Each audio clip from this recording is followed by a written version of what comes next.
Arikat Nasurba wal Khairun fil Jamia. Então, irmãos, gostaria de falar hoje sobre o milagre do Alcorão Sagrado. É o maior dos milagres do Islã e o maior dos milagres do nosso santo profeta Muhammad, sallallahu alaihi wasallam.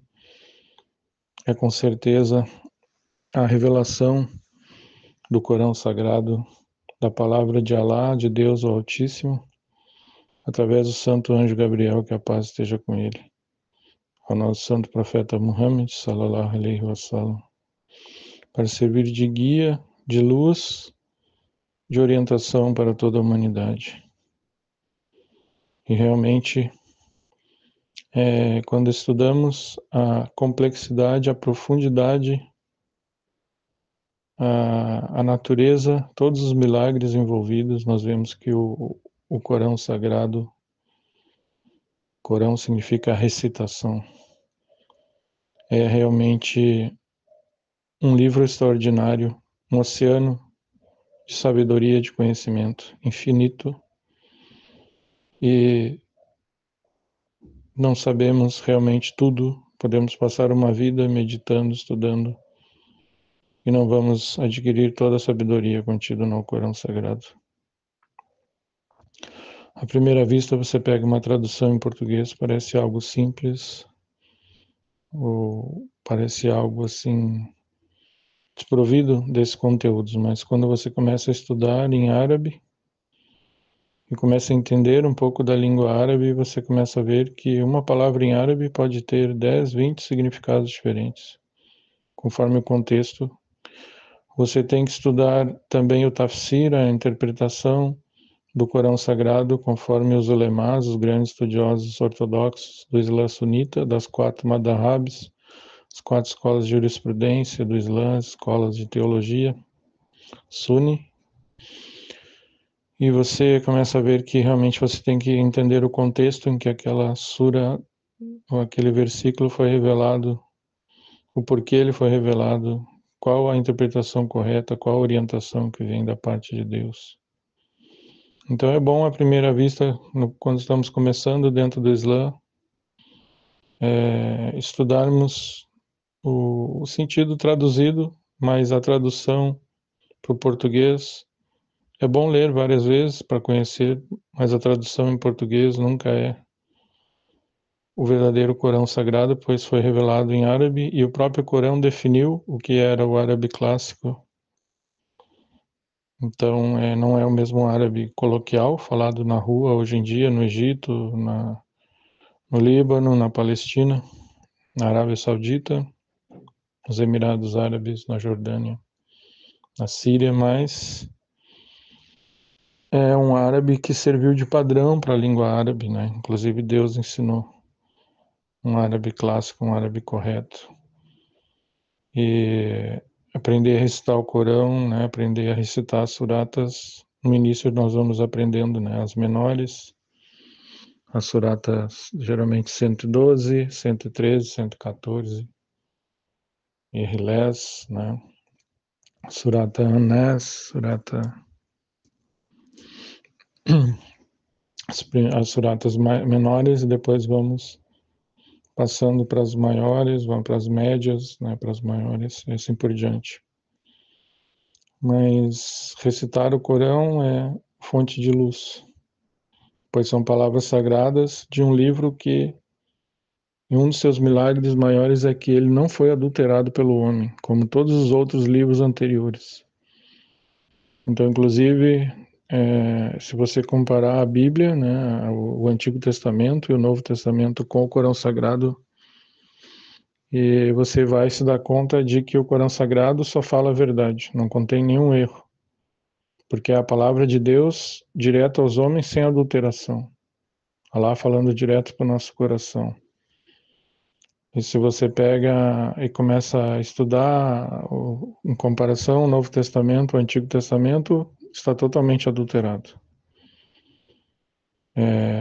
Existe séculos de adulteração por parte dos rabinos, dos padres e atualmente dos pastores.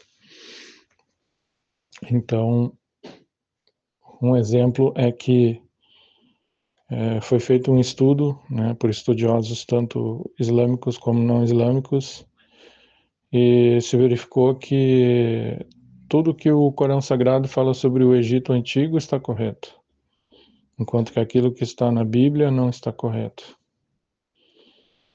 Por exemplo, no Corão Sagrado se diz que no tempo do profeta José do Egito, paz seja com ele, o líder do Egito não era chamado faraó, era chamado de rei.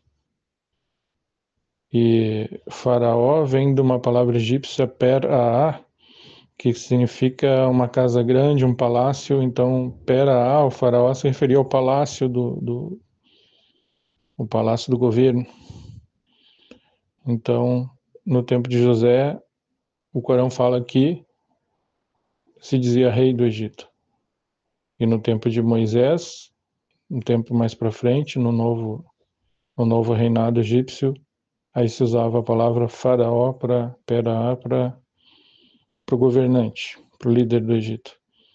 Então o Corão,